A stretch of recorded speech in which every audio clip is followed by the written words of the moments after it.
Week 7 of the fantasy football season. Here's the top 12 quarterbacks. I'm ranking this week the first guy, Patrick Mahomes of the Kansas City Chiefs. So Patrick Mahomes, we know he's a great quarterback, already one of the best quarterbacks in the last decade here in pro football. And this week, I know it's a tough matchup at the San Francisco 49ers, but we saw last week Marcus Mariota have a good ball game for them. So right now, after coming off a tough loss versus the Buffalo Bills, another tough defense, obviously they are. I think he goes into San Francisco and he'll do his normal as Patrick Mahomes. He'll get anywhere from 25, 30 fantasy points. And I got him at 1 this week. Number 2, Joe Burrow of the Cincinnati Bengals. So Joe Burrow, the best game of the season last week here for Burrow, throwing all over that New Orleans Saints defense. And when him and Jamar Chase are on the same page and hooking up for big plays, this offense is unlimited in my opinion. So this week here with a weak Atlanta Falcons secondary, I think Burrow could pick them apart. They give up the 9th most fantasy points. And last week he went for 300 yards, 4 touchdowns total, and 25 yards rushing. I don't know if the numbers will be that big for Joe Burrow, but this week here, anywhere from 30, 35 fantasy points is definitely possible as well. Number 3, Lamar Jackson of the Baltimore Ravens. So Lamar Jackson, we know the last couple weeks, defenses have played different towards him. And this week here, he gets another division rival in the Cleveland Browns. So after last week coming off a mediocre game in terms of Jackson's fantasy production, I think versus Cleveland in this one, he's going to break out once again.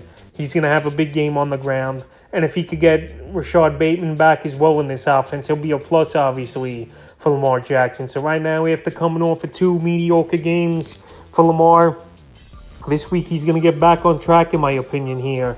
And I like him at number 3. Number 4, this week, Justin Herbert of the Los Angeles Chargers. So Justin Herbert, it was a down game for him, and this Denver Bronco team is a legit defense, no doubt about it. But the Seattle Seahawks defense, they don't stop anyone. We've seen them in a lot of shootouts so far this season. Even the Saints put up points versus them, the Detroit Lions. And this week here, if Keenan Allen comes back as well, with signs pointing to he will, Justin Herbert, he could get back into that 25, 30-point fantasy range here. Another home game for the Chargers. They've won the last couple games, which is good, obviously.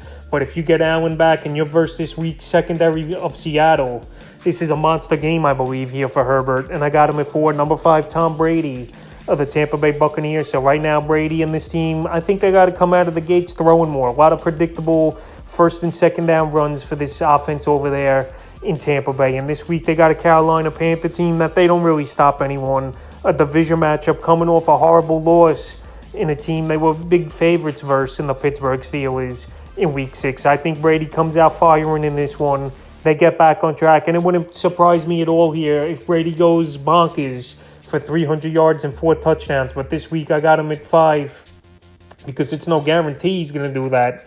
But it wouldn't surprise me at the least. Number 6, Kyla Murray of the Arizona Cardinals. So Kyla Murray, he loses Hollywood Brown for 6 weeks, but he gains DeAndre Hopkins and Robbie Anderson to this offense over here in Arizona. So last week, I don't know what he was doing versus the Seattle Seahawks. They had a good game plan for him.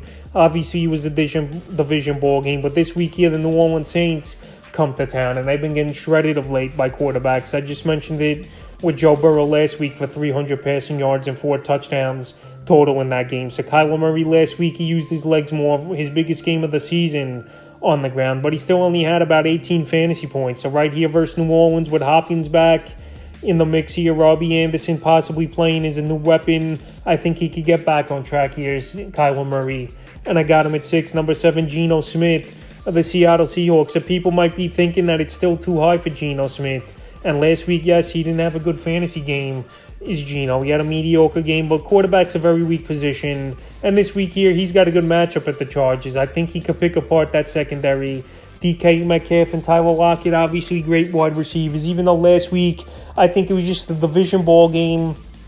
And the Cardinals, they obviously have played this team plenty of times over the last few seasons with Gino in there as well, even last year when Gino filling in for Russell Wilson. So right here, Gino, I think at the Chargers, one of his former teams, it's a revenge game in a way for him, even though he was a backup over there many seasons ago. But at 7, I think he puts up numbers, and a guy that bounces back this week, number 8, Derek Carr of the Las Vegas Raiders. So Carr, he's been up and down this season as a fantasy quarterback, but this week I'm going off the matchup versus the Houston Texans. It's a home game for the Raiders, and they're coming off a bye. The thing here with this offense, they got to get these guys in line. It's pretty much been Devontae Adams a bust for the most part. So if Waller could play in this game and get on track, that'll be nice. And Hunter Renfrow last season was an unsung hero for this Raider team, catching a lot of passes, getting a lot of targets. If they could straighten out Renfrow and Waller in this game, Derek Carr weekly could put up more fantasy points than he has. Right now, he's only hovering around 18 to 20 fantasy points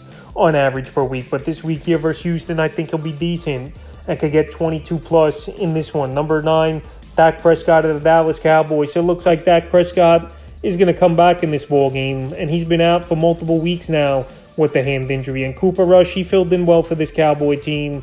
They went 4-1 with him as the starting quarterback. But now Dak back in the lineup, everyone's going to get a fantasy boost. We're going to see with CeeDee Lamb. We're going to see with Michael Gallup, I would think. We're going to see it obviously with Zeke and Pollard. And Dak Prescott's got a great matchup to get thrown back in to the starting lineup versus a Detroit Lion team that can't stop anyone. And especially on the road, this Lion team's even worse. So right now, I'm going to be cautious with Dak in number 9. I know he's a good quarterback for fantasy especially, but we got to see how that hand obviously reacts. Say he takes another hit on a helmet, his hand or something, or takes a hit and has to break his fall with his hand. It could be problematic for Dak Prescott. And also gripping the football, we'll see as well. But this week here with a good matchup and a home game for Dallas, I've got him at 9. Number 10, Matt Ryan at the Indianapolis Colts. So Matt Ryan back on the fantasy radar. And he's got good weapons on this Colt team. Michael Pittman, we know, is a number 1 type of wide receiver. If you just get him the ball in the right spot.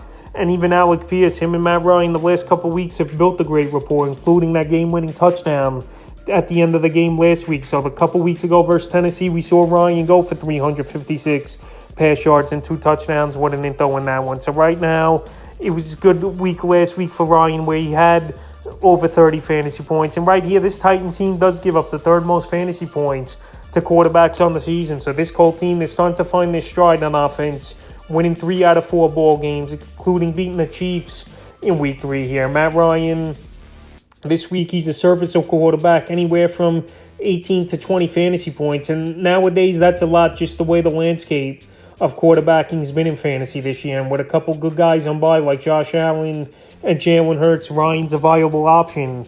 And I got him at 10. Number 11, Aaron Rodgers of the Green Bay Packers. So right here, Aaron Rodgers, this is it with me with Rodgers. If he can't get it done this week at the Washington Commanders, he's pretty much a guy that's a borderline or a sit each and every week. So this season, his best fantasy game has been hovering around 20 fantasy points, where he did that 4 weeks in a row. And then last week versus the Jets, in a game where they had to pass and play catch-up, he didn't do anything as Aaron Rodgers. 246 pass yards, a touchdown, and a fumble loss. So right here on paper, week 7 at the Washington Commanders, it's a great matchup, no doubt about it. That give up the 7th most fantasy points to quarterbacks on the season. But Aaron Rodgers, he's only looking at Allen Lazard and Robert Tonyan, which is fine. But defenses, they're figuring out Rodgers. They're getting back there to get a hand on him and sack him. And plus, this offensive line is not 100% over there for this Green Bay Packer team. So a lot of factors against them. But if you don't have better options like the first 10 guys I mentioned, then I would go with Rodgers one more time this week in a pretty decent matchup at Washington. And the 12th and final quarterback I'm ranking this week's Marcus Mariota, the Atlanta Falcons. So the first few weeks of the season here, Mariota, believe it or not, was on the fantasy radar. 3 and 4, he didn't do much. And then week 5 and 6, he came back with good fantasy games with Marcus Mariota. Week 5 at Tampa in a tough matchup. I know 19 fantasy points ain't nothing to sneeze at, but like I said, quarterbacks aren't doing much this season. He had 147 pass yards, a touchdown, 61 rushing and a 2-point conversion. And then week 6 versus the Niners, we saw a lot on the ground from him. Again, 50 rushing yards and a touchdown with 129 pass yards, 2 TDs. So Mariota, he's getting that 5-6 points at least weekly on the ground here. And at Cincinnati, it's a ball game where the game script's going to be, they're going to be trailing most likely early and often. And he's going to have to use his legs and throw the football. It would be nice to see Drake London get back on track in this game. But this week here, with his running ability and a decent matchup at Cincinnati, I like Marcus Mariota at number 12. So that's the top 12 quarterbacks I'm ranking here for week 7 of the fantasy football season.